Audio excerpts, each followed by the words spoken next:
So most people are pretty terrible with logic. You've probably run into an online infographic showing the common logical fallacies, but in my opinion, most of these infographics are pretty poor. I think their selection of logical fallacies is not that great, and their explanations are either really surface level or just really poor. The selection of logical fallacies, it seems like it has more to do with tradition than anything else. It's not really based on the most common logical errors that I actually see people make. So that's what this video is about. I'm just going to go over a bunch of examples of really poor logic. These are in no particular order, but the selection is based on what I see as the most common errors on the internet at least. Now, like a lot of people, I've obviously memorized most of the logical fallacies that are in these infographics. I've also read like the whole Wikipedia article on logical fallacies. That was kind of a waste of time. There are like a million really obscure ones that I think could be summarized much cleaner. But these are just the most common ones I see people make. The first one I have to mention is just pure logical error. For example, let's suppose someone says, Trump cares about people, God cares about people, therefore God supports Trump. Well, this is a situation where the conclusion doesn't follow from the premises. And I don't see this one that much, because usually if the logic is just flat wrong and there's no tricky psychology going on, then people recognize it and they don't make this error. But the more common form is where there's some sort of tricky issue going on. For example, where there's a swapping of the semantics of the argument. Let's say I say that you should vote because your vote matters, because if you get together all of the people who do not vote and you make them vote, then together all of their votes matter. Therefore, your vote matters. Well, first you have a setup, you have an argument, and then you have a conclusion. But this setup, the conclusion does not follow from the setup, because even if it were true that all of the people who do not vote, if you got them together, their vote would make a difference, it does not follow that your vote matters, because you are not all of the people who do not vote. You are just one person, so you're changing a shift in perspective from a bunch of people to one person. And I can get a lot of people getting mad at me at this point, because there's also some tricky logic where you have to understand game theory a little bit. There's a collective action problem with voting, and that's a bit tricky to understand. But strictly the logic is fallacious. One thing I hear from a lot of people online, I wouldn't even call making a logical fallacy per se, but it's just simply not making an argument. So I guess this is worth mentioning, not making an argument. Well, I'll be more specific. A lot of times I'm arguing with someone online, and they just assert something, and then I assert the opposite opinion, or an opinion that contradicts it, and then their response is just to assert the same thing again, whatever it was that they asserted the first time. And it's simply they cannot make an argument. I guess they heard the argument from someone else, and they're just repeating the assertion, the conclusion of the argument. But basically, they're just expecting me to be on board with whatever assertion they make, without having to justify it, as if they are a teacher and I am their student. And a student doesn't typically question what their teacher tells them. The student might be interested and ask follow-up questions to learn more about it, but the student usually doesn't go about challenging the teacher. So this is a student-teacher modality. I'll talk about it more later, but the pretense of it is that I simply do not know enough about the topic, and I don't know what the other person thinks, and if the other person says what they think about the topic, then that's the truth and I accept it. But the reality is, in a lot of situations, I know exactly what the other person thinks about the topic. I might have heard it a million times, so from their first sentence, I can figure out the template. Okay, this person probably thinks this and this and this. So I'm not confused about what they think. The only question is, I disagree with it. And the person doesn't know how to respond to that, how to respond to actual disagreement, because they don't actually make an argument. They just assert something. Again, these are not in any particular order, but I do want to sort of categorize them. The rest of these will be sorts of logical errors. So the next one, you've definitely heard it. You've probably accused people of making it. You've probably had someone accuse you of making it. It's the straw man. We all know what this is. It's when you mischaracterize a person's argument. You say, oh, the other person is saying this, and this is wrong. You are saying X, and X is wrong. but the person isn't actually saying X, the person is saying Y, so you've just torn down an argument that the person isn't actually making. But while you're aware of this argument, I want to emphasize a few issues surrounding it. For example, I don't think that it's sufficient just to avoid making straw man arguments, because there's another fallacy of the nut-picking fallacy, where you tear down an argument that technically some person made. Technically, one person did make this argument, but you've intentionally chosen just the dumbest person that you can find, the dumbest version of the argument that you can find, and torn that down. It really is becoming of you to not tear down the dumbest version of that argument that someone somewhere has made. It's incumbent on you to steelman all of the arguments that you get. This is a phrase that I believe emerged from Juan Tallinn, who's the creator of Skype. I might be wrong about that. That's attributed to him.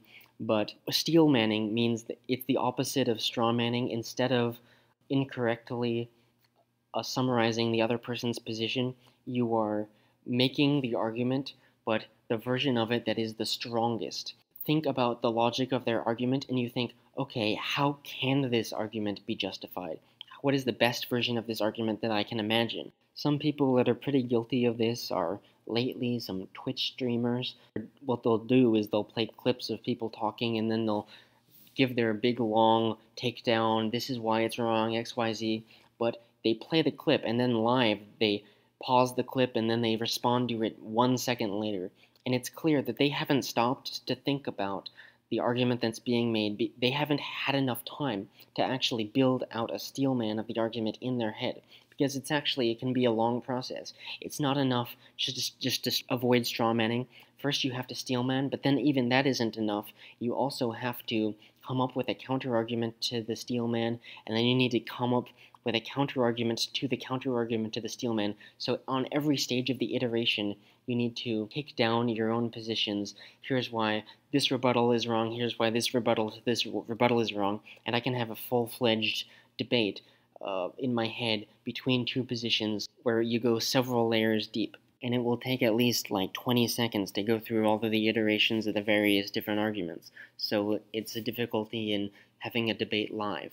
And as for the Twitch streamer thing, I definitely think it is possible to respond to things as you hear them. Otherwise, it wouldn't be possible to engage in a debate. But it's difficult because, especially with the format where you play a small clip and then after the person says one sentence, you make a big long response and you drag it out as long as you can so that your video gets long so that people watch it and takes up enough time. But every single sentence that the person says in the video, you need to pause and give your big long breakdown. I don't think that's really fair because with some cases you need to actually consume the whole argument before you understand what the person is saying so that you can adequately respond to it, so that you're not actually strawmanning it, because sometimes the first sentence of the argument, it won't really make sense out of context, but if you consume the whole argument, then it kind of gives new light to everything that the person said, because maybe they use certain words, certain terminology, has a specific meaning to them, given the context of what they're talking about, and you really have to understand that holistically, kind of take a step back and understand it from their perspective. And that's not really possible if you just cut it off and only respond to the first half or whatever. One thing that is also connected to the straw man fallacy is, I don't know exactly what to call it, but it's kind of assuming the motivations of the person you're talking to based on statements of facts. Like, let's suppose the person says X, and X is technically true, but you say, oh, the fact that you said X means that you must be motivated because of XYZ. So you're not actually attacking the person's position, you're assuming that because the person has that position, they must have certain motivations, so you attack those motivations. So it's kind of an attacking mind-reading type of thing. I have no problem trying to get into someone's head to try to understand the logic that they're using. I don't even have a problem trying to kind of understand it emotionally from their perspective, but I do have a problem with assuming, even if the statement that they're making is correct, you try to infer that they have some sort of negative intent, and then you take down that intent. It's kind of a version of the straw man. Okay, the next logical fallacy that I want to go over is really huge. It's extremely common, especially when you talk about like social science and sociology and discussion of groups and that sort of thing, discussion of human behavior. Because in human behavior, there is always exceptions. There is always people who do not follow the rule that you're talking about. So inherently, you have to make generalizations. So the fallacy is being so afraid of generalizations that you avoid being able to say anything. Anytime anyone tries to say anything, you accuse them of making a generalization because you do not understand that exceptions do not disprove a generalization. That's inherent in a generalization, and sometimes you do need to make a generalization. Another way of saying this is not understanding statistics. Someone will say something and then the opponent will come up with some bizarre exception. And that is okay. It's okay to come up with an exception if the person made an absolute statement. For example, if I said, all chairs are red, then to show me a green chair would be a legitimate disproof of my absolute statement. But usually it's done, and the other person isn't making an absolute statement. They're making a general statement, like 30% of chairs are blue, and then I show them a red chair. Well, that doesn't disprove anything. I didn't say that all chairs are blue, but the other person gets confused. They think I said all chairs are blue.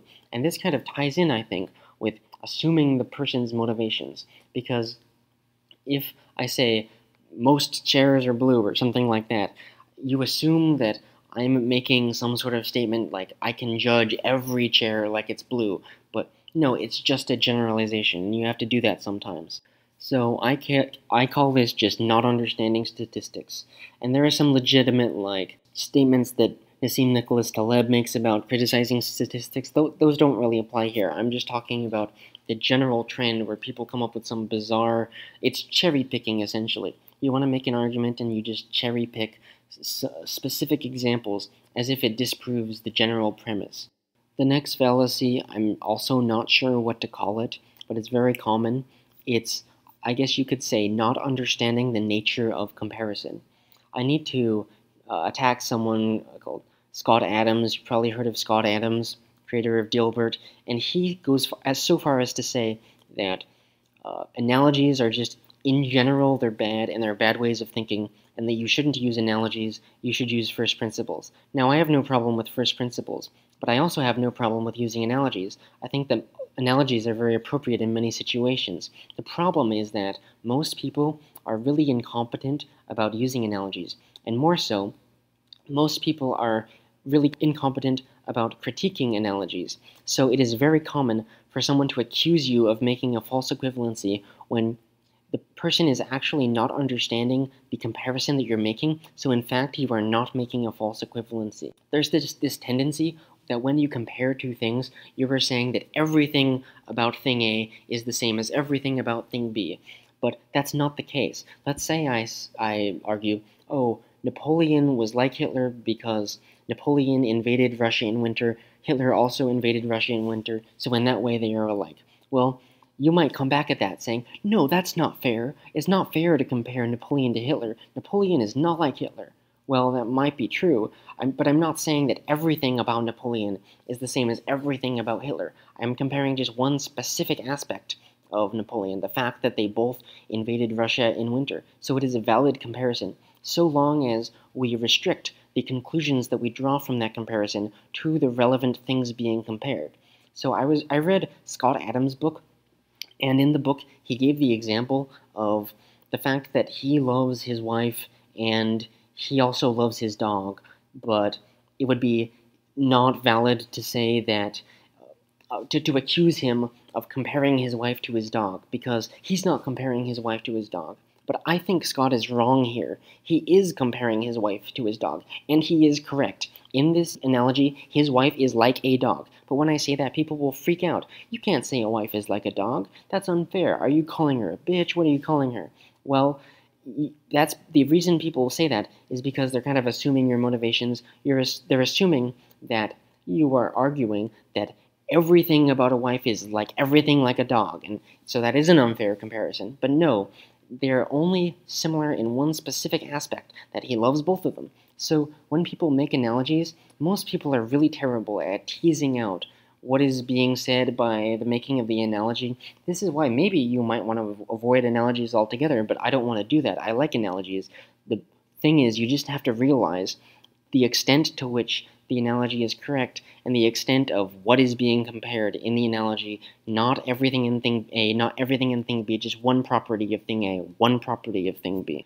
Okay, I admit that that was a long one, but the next one is, I'm going to call it, I suppose, problems with abstraction. There are some people who have a lot of problems with abstraction, and this comes out in the fact that they are unable to grasp hypotheticals and unable to understand reductio ad absurdum arguments. So I'll go through each of those one by one. The first one, not grasping hypotheticals. Suppose I make the argument, that's wrong because, let's say you were black. Would you like that? So I'm talking about something race-related. Well, it would be fallacious, and everyone knows it would be ridiculous to respond, well, it doesn't matter because I'm not black, so that's a ridiculous thing to ask, because how can I answer that? Because I'm not black. No, the question is, if you were black, then how would you respond to this thing? It's not saying that you are black. It's just presuming if this were the case, then what are the consequences of it? This is part of, I think, Socratic dialogue, where you entertain a whole bunch of hypotheticals. If this were the case, then what? If this were the case, then what? And it's ridiculous to come back with, oh, but that's not the case, so that's not the case. And you can get hung up over that's not the case because you're missing the if statement. You're missing the if. And it's very useful to do this. It's very important to do this. Entertaining hypotheticals is how we reason about things. For example, you basically can't do science without reasoning about hypotheticals. If I say 5 plus 5 is 10, well, what does that mean? It means if I have 5 sticks and then I put 5 more sticks on top of the pile, how many sticks are on the pile? Well, 10 sticks. And 5 plus 5 equals 10 is really an abstraction of the general thing of if I have 5 entities, what happens when I combine it with 5 more entities. So you need hypotheticals to be able to reason about these abstractions. And a very similar thing is rejecting reductio ad absurdum arguments. And what a reductio ad absurdum is you show that the person's argument leads to absurdity. You say, if you believe this, the logical chain of reasoning means that you must also believe these things. And these things are incoherent. You must not believe these things. You probably don't. So therefore, your initial statement is illogical. Because if it's true, then these other things must also be true. And that leads to absurdity. Not all of these things are true. So your statement is illogical. It's a very common logical tactic. For example, let's say I say, if your statements about ethics are true, then it must mean that if we were visited by aliens, then they would have to kill us or something. And you surely don't believe that aliens would have to kill us, so your argument about ethics is absurd.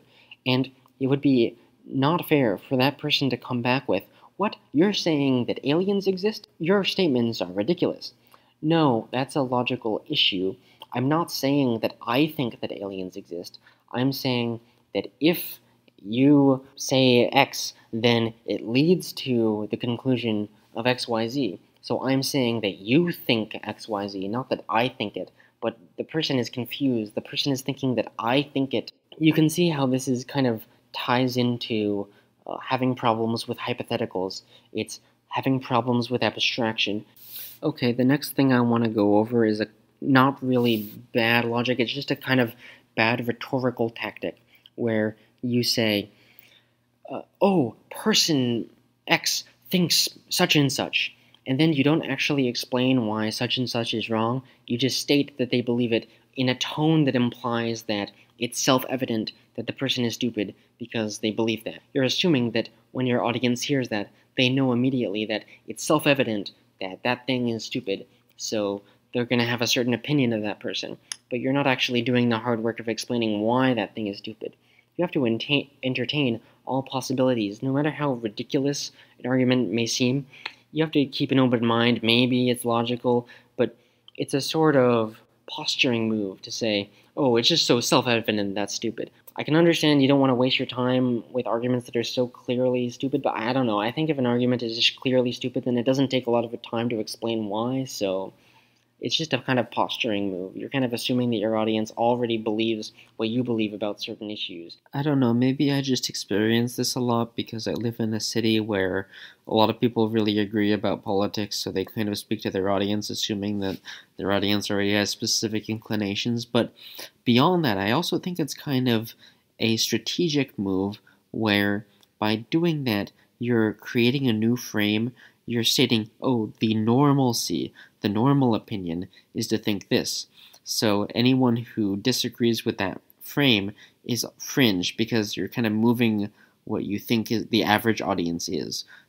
Okay, I want to go on to the next kind of category of logical failures. The next one I want to call non sequiturs slash red herrings. And this is you introduce some point in the debate which is actually irrelevant and does not support your conclusion. It really doesn't attack the other person's point. It doesn't have much to do with anything. It's just because you're using certain language, it seems to be a relevant point when really it's not actually relevant.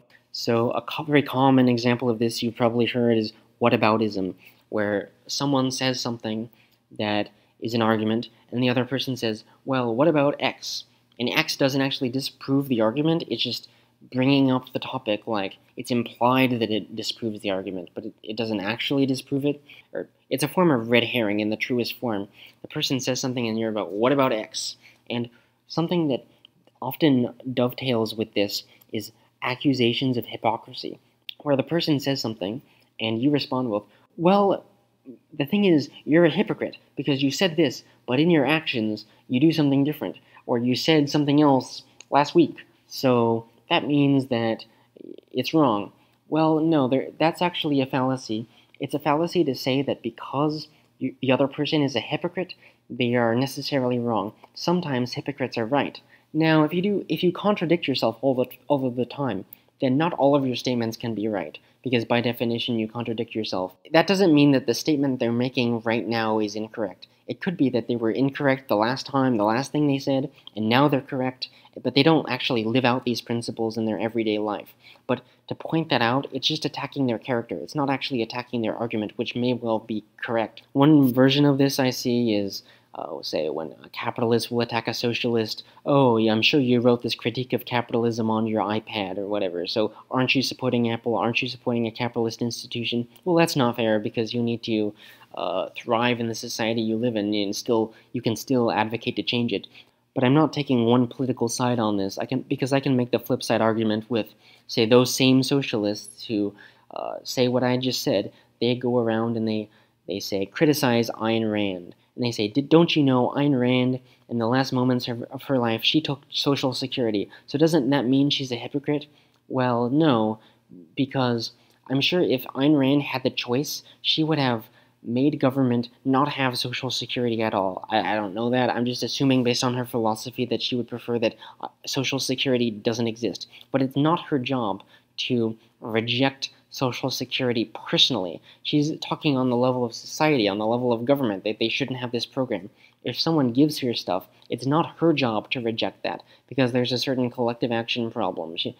I'm sure that she paid taxes through payroll taxes to get the Social Security, and she was forced to pay those taxes. So now she can take the benefits.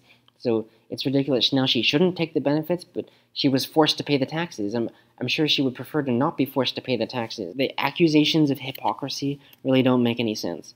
Okay, the next one is actually a more formal logical error that you will see in those little infographics about logical errors.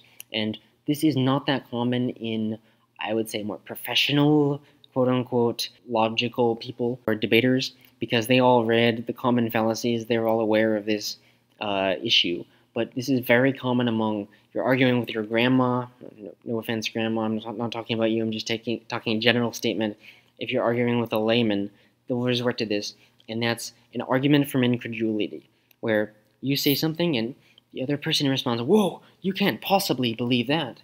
And you say, no, I do believe that. And you say, no, that's so crazy. Yeah, it's so self-evident that it's crazy. I don't even need to explain that it's crazy.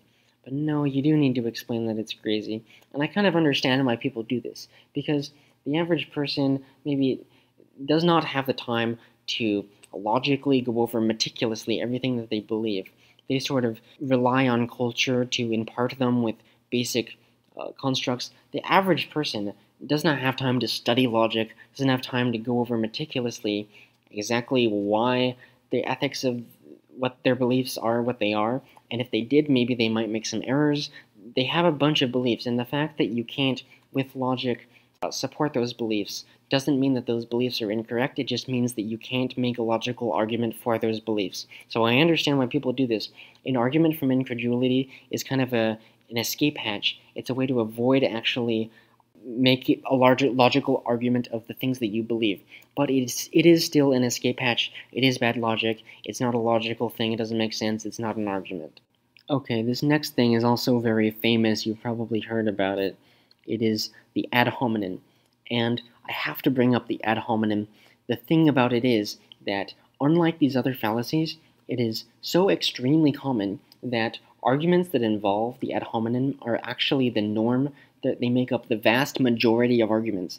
And actually, arguments that exclude the ad hominem are, I would say, in the serious minority. They're an abnormality. Arguments that don't have the ad hominem are very unusual, but it is a fallacy to use the ad hominem. If you don't know, it's to attack the person, attack their character, as opposed to attacking their argument. It might be true that the person you are arguing with, they are a bad person, they've done lots of bad things, but that doesn't mean their argument is bad. They could be a bad person making a good argument. So it is a logical fallacy. And a variant of this is kind of attacking the person's tone.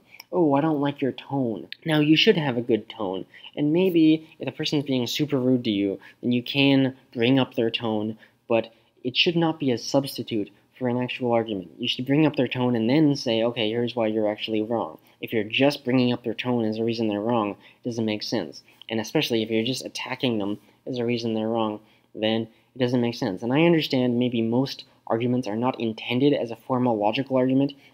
They're intended as a kind of attack posturing where you say, I'm better than you, and then that's all that's going on. It's just a status competition. And attacking the person can be really fun or whatever, but it's not a substitute for an actual argument if we're talking logic. And another thing is just not assuming good faith. You should assume good faith unless you're proven otherwise. You can assume good faith, and then when the person proves to you that they do not have good faith, then you can know, okay, you don't have good faith. But at the beginning, you should assume it. Okay, those fallacies are things that you can see in the common infographics about logical fallacies. But this next one is quite difficult to explain. It is, I would say, inserting random variables into the equation that don't have to do with anything. It's obscurantism, it's obfuscating the issue. And it falls under the category, in my opinion, it falls under the category of non sequitur. So what I mean by this is a lot of times when you're making statements, it relies on conditionals. If X and Y is true, then generally thing B is true. But the other person has the tendency to insert a bunch of what seems like nuance, but is really just random details, random BS that doesn't necessarily have to do with anything. It's just a different conditional that doesn't disprove what you're saying. So let's say I claim, when A and B is true, then Z is also true. But then the person responds to me, well, actually, when A, B, and C is true, then that's not the case. Well, there's a subtle shift going on here. The person has inserted a new variable. The person has inserted variable C. I was only working with variables A and B. And the person says, well, under these strange conditions, the result is different. Well, that might be interesting. It might be worth bringing up, but it should not be confused with a refutation of my claim. A lot of people try to sound smart by putting in a lot of BS, which actually just confuses the situation. In economics, there's this term ceteris paribus, means all things being equal. We say ceteris paribus, this and this and this is true. Well, the fallacy I'm referring to is kind of disrupting ceteris paribus, where you say random stuff just to seem like you put a lot of thought into it, seem like you're a really nuanced person with a really nuanced take. This may seem kind of technical or non-specific, so I'll give some specifics. One really common form of this is people accusing you of not acknowledging something. For example, they'll say, "This point that you just made, it does not acknowledge such and such. Why are you not acknowledging such and such?" Or another version of this is they say, "Oh, you are completely ignoring X. This argument completely ignores X." Well, does it? You're implying that if I did consider X, then I would have a different position, which isn't necessarily the case. You actually need to argue that X leads to a different position. So really, you're just not putting in the effort of explaining the significance of X. You are just name dropping X to show that I guess you know what X is and that I don't know what X is. You're implying I hadn't considered it. But is that the case? Have I really not considered it? Maybe I did consider it, and I decided that X did not matter, so that's why I didn't bring it up. You just want me to think that, or you just want the audience to think, because I didn't bring something up means that I didn't consider it, which isn't necessarily true. I thought about a lot more things than I bring up. I just bring up the things, obviously, that I think will actually matter. But what I was talking about before was a much simpler version, where let's suppose that I make the argument, if X then Z, then someone else makes the argument, okay, but if B then not Z, well, okay, their hypothetical is different than my hypothetical, so we're really talking about different things here. Okay, the next important type of non sequitur I want to go over is nitpicking. And we've all heard of nitpicking. We've all heard people accuse other people of nitpicking. Oh, you're just nitpicking. But I want to explore this a little bit. The problem with nitpicking, I see a lot online. A version of this is quote sniping, where the person gives out a whole long speech, and then you find just like one phrase that the person said, which is maybe they didn't use the exact wording, so it's not exactly true. The tenor of what they're saying is true, but the exact quote in that one sentence is not exactly true because they used the wrong word or something. So you quote snipe that, and you respond to just that, and then you make the person out as an idiot. Like, oh, you're such an idiot for not getting that one small thing right. But you're not actually criticizing the substance of their argument. You're not criticizing their main point. When you criticize someone, you need to actually understand what their main point is. If you criticize some side point they make, well, that might be interesting, go ahead and do that, but it's not a substitute for actually criticizing their main point. This is particularly bad on Reddit. What I see people do is there's a certain format of arguing where you quote line by line every single sentence of the person's comment, and you quote that, and then you respond to that quote, every single one. And so the problem with this format is that it forces you to find an error in every single sentence that the person made, even if the person made a bunch of completely innocuous sentences, just taken out of context and done interpreting a stretch on that, not doing your due diligence to give proper steel manning of the argument, that you're just interpreting it in such a way where you stretch it to make it look ridiculous. So you need to find some small error in every single sentence, where maybe the small error is just they didn't exactly use the right word, or they messed up some weird thing. So kind of recently, I made a post on my blog where I said a bunch of things, and then I checked Reddit, and someone on Reddit made a criticism where they pointed out that a few things were incorrect. And it wasn't a difference of there being a difference of interpretation. In fact, it was just an objectively incorrect thing. But then I was happy to read it, because then I could go to my blog and edit it and just change it and say, oh, thank you for correcting me, and change the mistake. And then I did not have to change anything else in the article besides that mistake, because the criticism, though true, and though I'm happy he pointed it out, it didn't undermine the main point of the article. It was something like, what I was saying was X, and the truth was actually 2X, but the point I was making depended on the size of X, so changing it from X to 2X, it didn't make a big difference, because the point I was making was about the size of X. So, although the criticism was correct, it didn't undermine the actual main point of my article. And sometimes it's hard to tell what the main point of the article is without reading the whole thing. But if you want to undermine the main point, you have to figure out what it is. Okay, I wasn't sure where to slot this next one in, so I'll say it next. It is claiming that you are wrong because bad people share your beliefs, or someone bad did something bad based on your beliefs. Now, it may be the case that other people who are bad share your beliefs, but that doesn't actually refute your beliefs.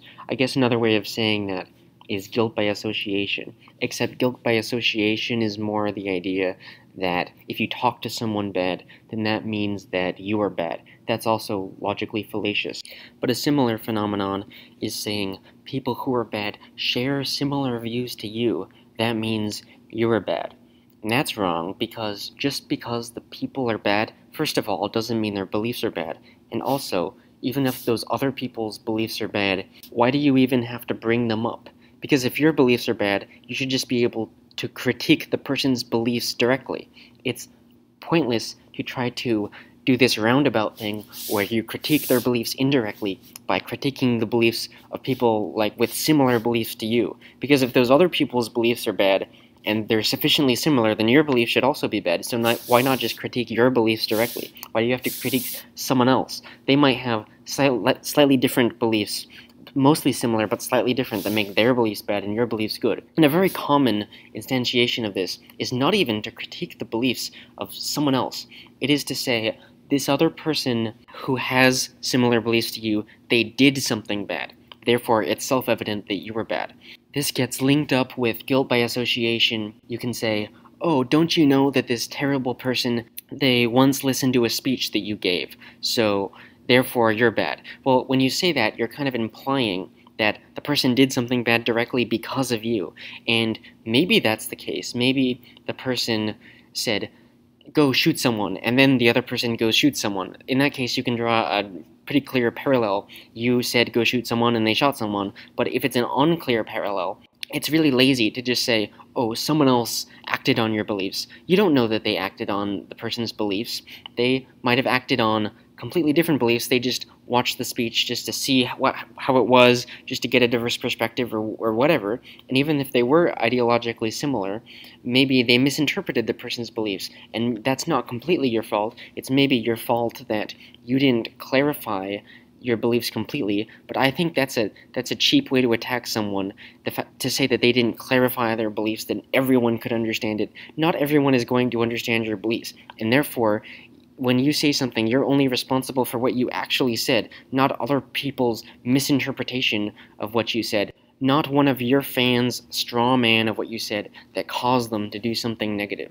And then we can get into an argument about whether this person who acted on behalf, whether what they did was actually good or bad, but then you're just getting off the train of thought, because now you're defending the actions of some random other person who may or may not have similar beliefs to you. And I can think of a common reason why you can separate out what one person says and the actions of the person who acts on those. It's the difference between descriptivism and prescriptivism. You say, this is true, this is true, this is true, and the other person interprets, okay, if that's true, therefore I should do this. But that's an extra step. It may not be the case that the original person said, this is true, therefore you should do X. Well, that's an extrapolation brought about by the other person. So when I accuse you that your statements caused another person to do X, and X is bad, well, I'm implying that your statements have the prescriptive quality of calling to action the doing of that thing.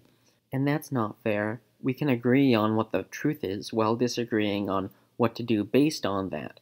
But even if I say something and inevitably it means that we should do something else, and that something else is bad, well, to use that as a justification to argue against me, it's an appeal to consequences. It's saying, if this is true, it will have bad consequences, that we should do X, and X is bad. Well, maybe X is not bad. Maybe you just proved to yourself that, in fact, X is good because it relies on the initial statement, which is true. So it's not enough to prove X is bad, the consequence is bad. Proving that the consequence is bad doesn't prove anything. You actually have to prove that the statement being made, whether or not it leads to the consequence that is bad, you have to prove that the original statement is incorrect. You don't just get to say that because your statements lead to a bad outcome, therefore they're incorrect. lots of statements could mean something very bad, could reveal something very dark about our society, and still be correct.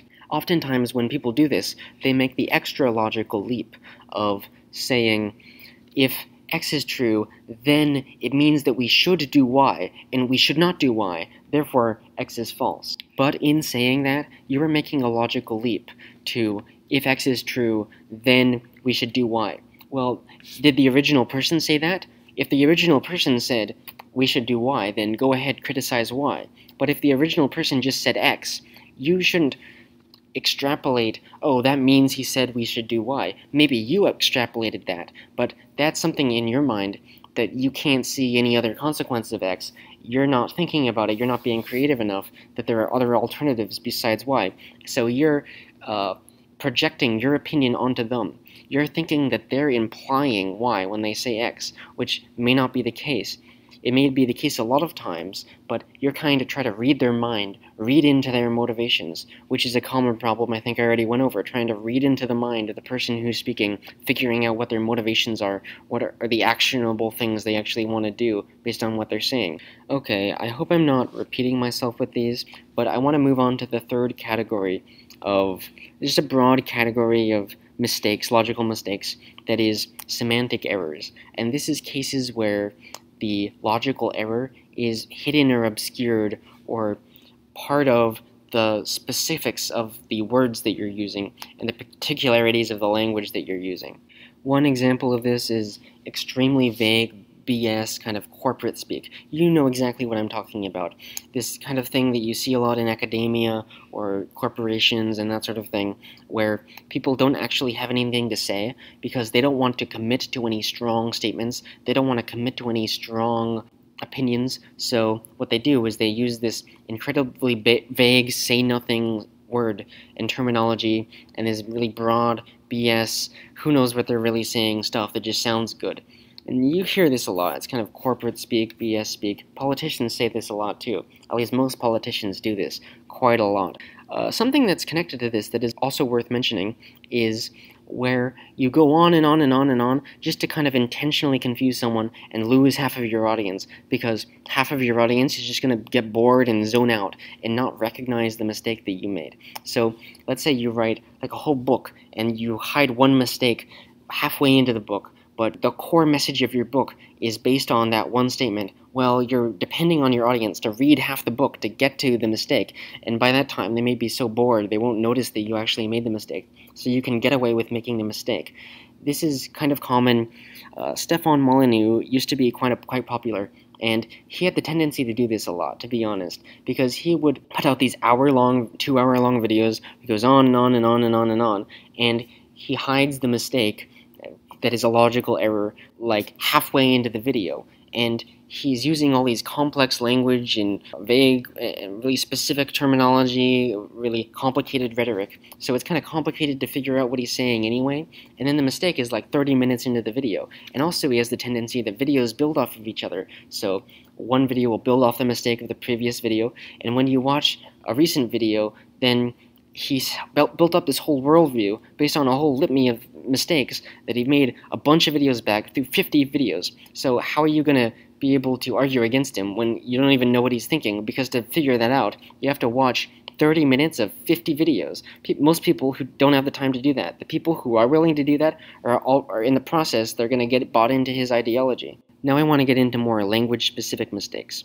The biggest language-specific mistake that I hear people make is just using vague terminology, where you say a word and it means one thing to you and something else to someone else, and your argument depends on your specific meaning of what you mean, and the other person might not agree with that meaning, so you're just talking past each other because you're just using a completely different lexicon. The way to get around this and fix this is actually to be precise with your language.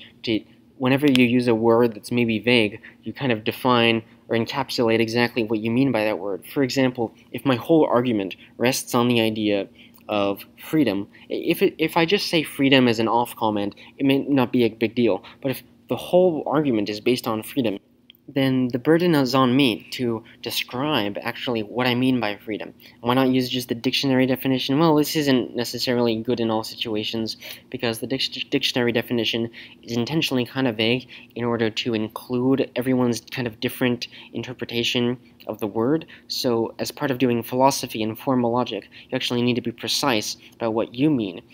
And everyone kind of means something different a lot of the time because we all use language slightly differently. But the problem with this is a lot of people don't have an interest in doing this. They don't have an interest in being precise. They want to keep language intentionally vague so that the person doesn't spot your error.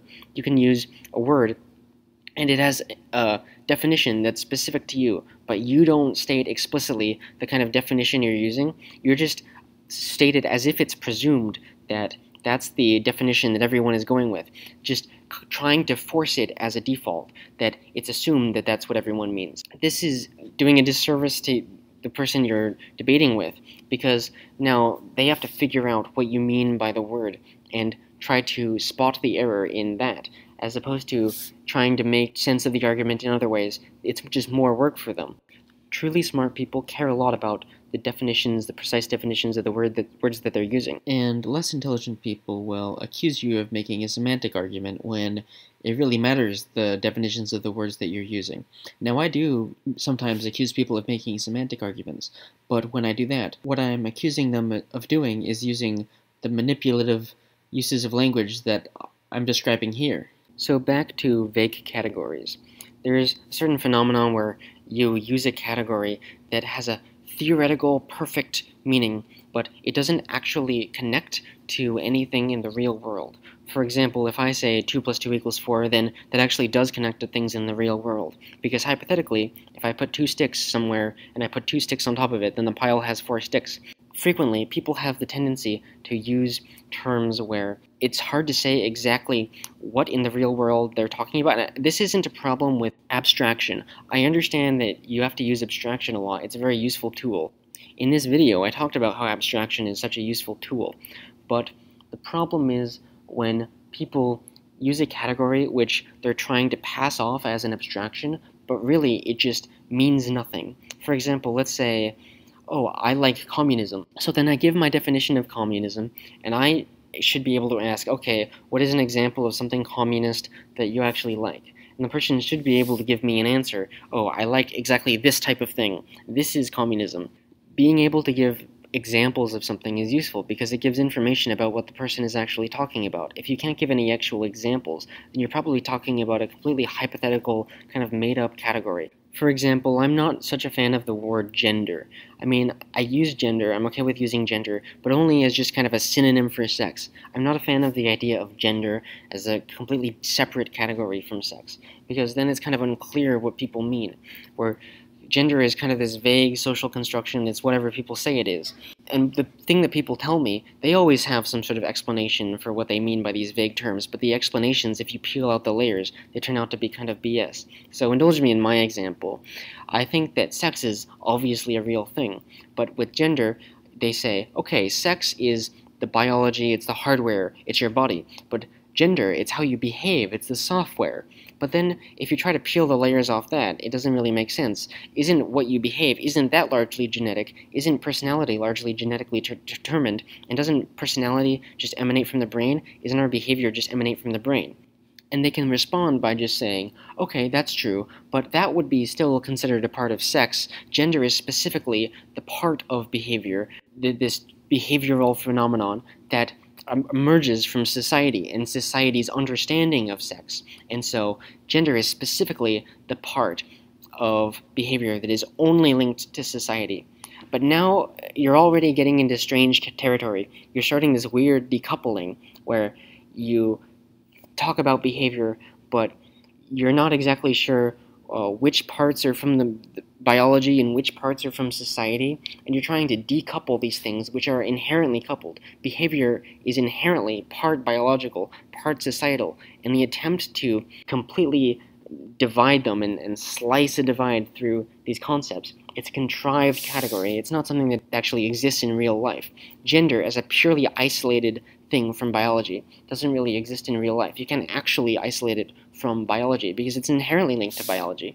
And so this is, believe it or not, where the true Scotsman fallacy comes from. Whenever you look at these cute infographics that discuss logical fallacies, they will give the example of the no true Scotsman fallacy. And it always struck me as a kind of weird and obscure fallacy and really poorly understood. But when I understood the idea of contrived categories, I figured out why no true Scotsman is a thing.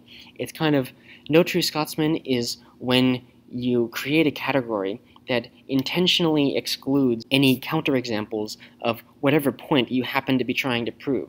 Well, what's the problem with this? The problem with this is, in the attempt to promote the particular ideology, you've invented a category that doesn't cleanly map to anything in the real world. It's only constructed for the particular end of forwarding whatever point you're trying to make.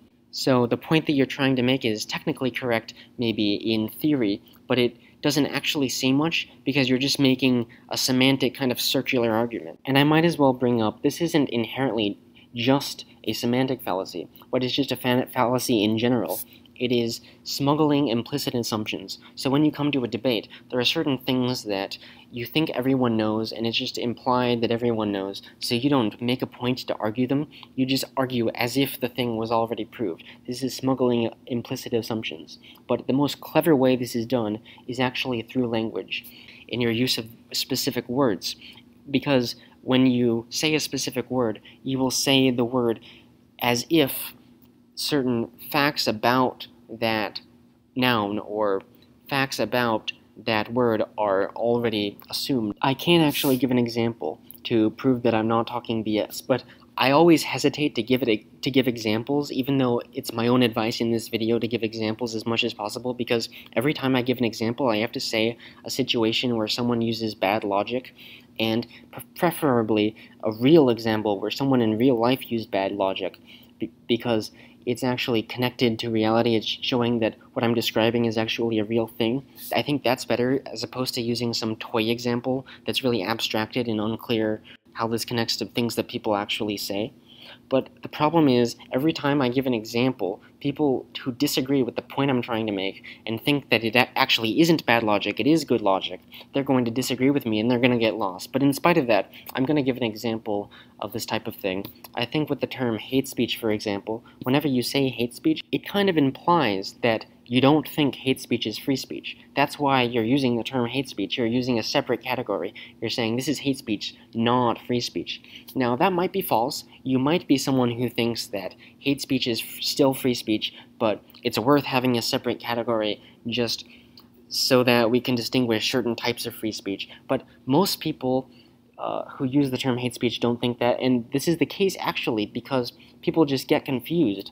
The fact that the term hate speech exists make people think that hate speech is not free speech, or it leads people on about certain assumptions about free speech. So in practice, it ends up with people actually spouting this. I think this is maybe the intention of the word. When people invented the word, they would think, oh, this is really clever, because it makes it clear what our point is trying to make, that there is certain types of speech that we just apply the label to, hate speech, and then we can say, oh, it's not under free speech protections because we applied the label hate speech to it.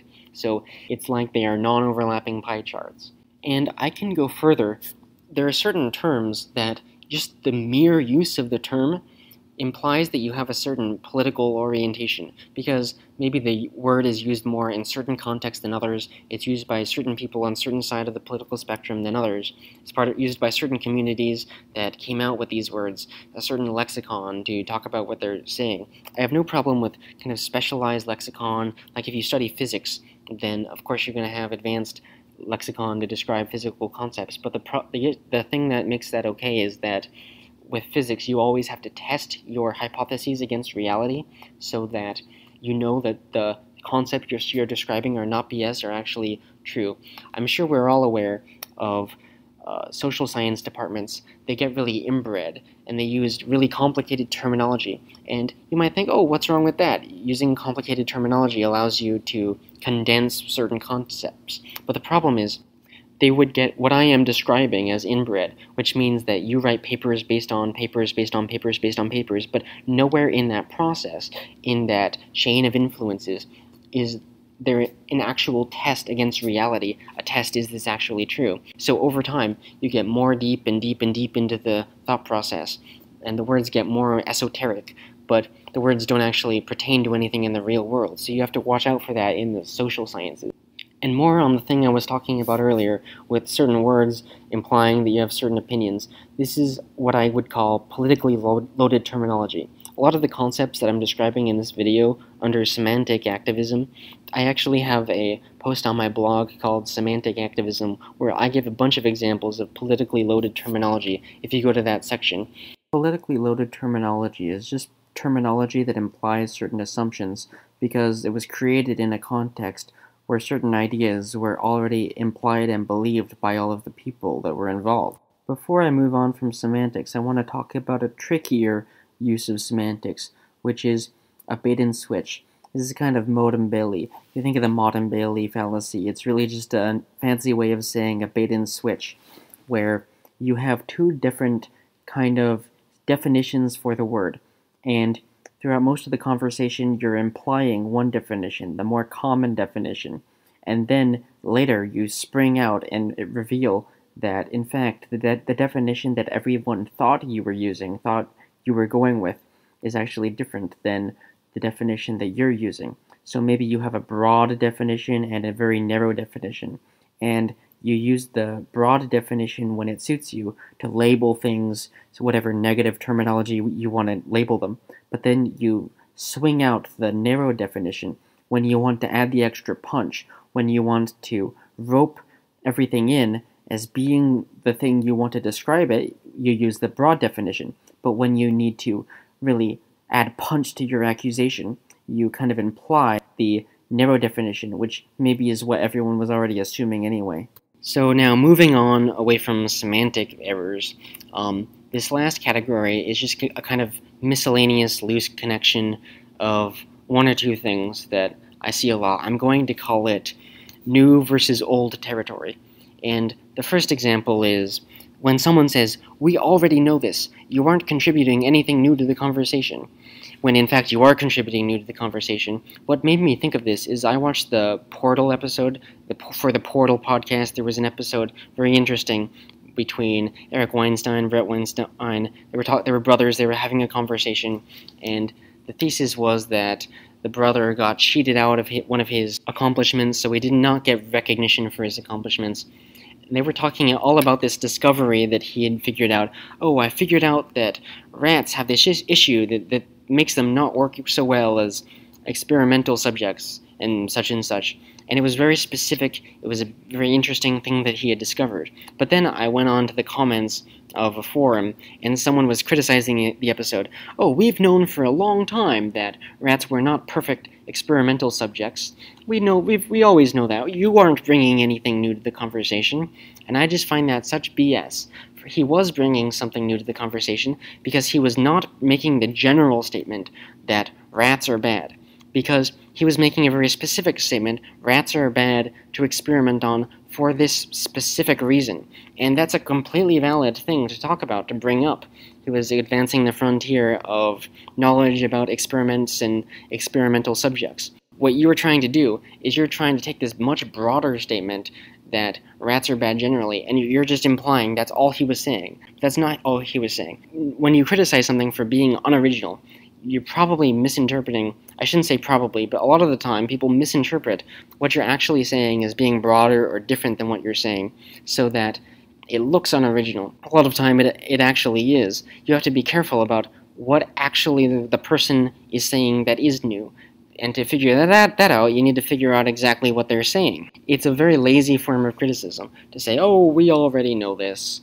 Well, maybe we don't. They actually addressed this in the episode of the podcast that the criticizer claimed that he had watched. He got upset because when his findings became public, then the reaction he got from the media was the media publishing facts that we had already known for a long time, just general facts about how mice are not the perfect subjects. Maybe I've been saying rats when I mean mice. But he was angry because the fact that that general statement was being promoted was to the detriment of his specific new statements, which were novel and actually different than the more general statements that were being pushed. So that's the first error. The first error is complaining that such and such thing that someone said is unoriginal, which is such a lazy criticism. But the second thing I want to say is actually kind of a flip side of this. It's complaining that something is, quote, a stretch, without explaining exactly why it is a stretch or whatever. When you complain that something is a stretch, well, a lot of the time, what you really mean is it does not contort to established knowledge about this subject. Because whenever someone talks about something, I would argue there are really two different forms that can take. The first one is a teaching modality. The teaching modality means that you are taking knowledge that is already in books, is already published, is already out there in the world, and you're just condensing it and explaining it to someone so that more people know the knowledge that is already known. You aren't putting out new information, new arguments, you aren't contributing anything new, you're just teaching, and there's nothing wrong with that. But the second modality is a kind of debate modality where you're trying to put out a new argument. Oh, I looked at all this information and I came up with a new conclusion. And the problem is when people read that argument and they try to treat it like you're in the teaching modality, and they say, oh, do you have a source for that? I read a book on this subject, and it did not say exactly what you're saying, but it didn't contradict what you're saying, but I didn't hear what you were saying. That's a stretch. I don't think that's actually true. But the problem is they're still treating what you're saying as if it's supposed to be a kind of teaching thing where you're just summarizing existing knowledge. But you're not summarizing existing knowledge, you're putting out new knowledge, so by definition, nothing in the existing literature is going to support what you're saying, because you're doing original research, you're coming up with brand new conclusions. So to apply a standard to it as if it should already be supported by something, if something contradicts it, fine, but as if it should already be supported, and I'm just going to say this because I like hating on certain people. If you watch far left or just left-wing YouTube channels, the vast majority of them that produce scripted content, it is almost always they are in a teaching modality, but it's disguised as a teaching modality so that you just take it and don't really question it because this person is teaching established knowledge, so surely someone must have fact-checked this, and this has been thought about rigorously because this person is teaching this. But in reality, they are putting forward conclusions that a lot of people would disagree with, and that I disagree with, that are incorrect, if you really think about it. But the fact that somewhere some person said the same thing allows them to assume the teaching modality and gain that sort of authority. It's kind of a cheap tactic, and I think that they feel really good about themselves. Oh, I'm such a nice teacher, I'm a benevolent teacher, that I'm teaching people things, and they get to feel smart and well-read, and like they're pushing out the established knowledge about the world. And I'm sure with their personalities, that teaching modality is the kind of preferred way of doing it, that everything they say has to be supported by such and such. But I feel like if I was operating under that modality, I would feel like, okay, it's nice that I'm teaching people things, but honestly what I would prefer to do is come to my own conclusions and figure out things that no one has ever figured out before. I prefer that, and that's what I want to do with my videos. I don't want to just say things that people have already said. So although the personality of some people might prefer to take on this condescending tone like they're just saying things that people ought to know, I prefer a very different approach just because of my personality. So, just for fun, now I'm going to go over a few things that I don't think are that big of a deal. The first one is the Gish Gallop. Now, before I describe what the Gish Gallop is, earlier on in this video I described an issue where sometimes people will make a whole argument, but the mistake they made is buried deep in that argument, so you'd have to listen to the whole thing to figure out what it is.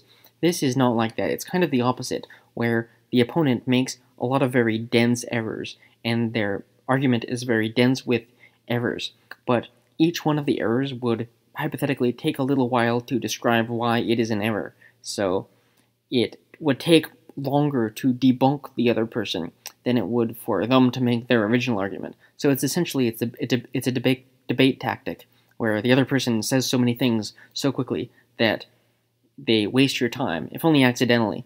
So it's hard to debate against this type of person, hypothetically. But I actually don't think it's that bad, because if your opponent makes a Gish Gallop, it's like they're handing you a bunch of choices on a silver platter. You have the choice, am I someone who is really good at quickly taking down arguments? If so, then I can take down a bunch of their arguments really quickly. I can say, you're wrong, you're wrong, you're wrong, you're wrong, you're wrong, you're wrong about this, you're wrong about that. And you can say they're wrong about a whole bunch of things. And after a while, it will just be embarrassing to the other person because you can show that they're wrong about so many things. But maybe you're not good at quickly taking down arguments. So instead, you can pick the biggest mistake they made and the central argument that their argument rests upon, their central point, and you can devote the thrust of your argument to meticulously taking that down. And in the process, then, the whole rest of their argument will fall down also. And that's a strategy. But maybe you don't want to do that. And maybe you just want to explain what the truth is. But in the process of explaining what the truth is, the other person made so many errors that when you describe your beliefs, it will be obvious, just by how you say it, that the other person made a bunch of mistakes. So that's one option for you. So you have a bunch of options with how to address the Gish Gallop. Now, another thing that I don't think is that big of a deal is moving the goalposts, because it is a fallacy. Technically, the person lost the argument, but can you say that you lost an argument if you've been corrected, if the other person concedes the argument that they were making before and said, okay, I agree, I'm wrong about that, but instead I'm going to argue this other thing? Well, I don't think that that's that bad, because at least you got them to concede about their earlier point. Concede maybe that overtly, but you might have changed their mind somewhat. And it's good to give people an out, that they don't have to admit, oh, I was wrong, and just castrate themselves like that. They can move on to defending something else. And in the process, maybe you change their mind about something. And this is how people's minds get changed. By you argue with them, and slowly you see they're moving the goalposts, but that just means that they realized that they were wrong about their previous assertion, conceded that, kind of moved on from that. Another issue is slippery slope fallacy. Now, I've thought about it a lot. Is the slippery slope fallacy really a fallacy? Well, I'm sure that there's a fallacious version of it where you can make the slippery slope fallacy and it's wrong, but modus ponens, just the logical form where you say, if A, then B, A is true, therefore B. Well, that's like the fundamentals of logic. You can't do logic without that. So, a slippery slope, that sounds really familiar to that. It just is like saying, if A happens, then B will happen. A happened, therefore B will happen. And I don't see what's wrong with that. That seems correct enough to me. And it may be the case that you made an error by saying, if A happens, then B will happen. And that is your mistake. And maybe that's the slippery slope fallacy. But if the person made that mistake, then why do you need to call it a fancy slippery slope fallacy, which kind of implies it's always wrong to imply causation? Well, if someone made a mistake like that, then it just means that they're saying something that's incorrect. They just said something that's incorrect, so you can call them out on that. It's really confusing to have this slippery slope fallacy. You can say, oh, you made an incorrect statement. You said that if A happens, then B will happen. That's not true. And that's all you have to say.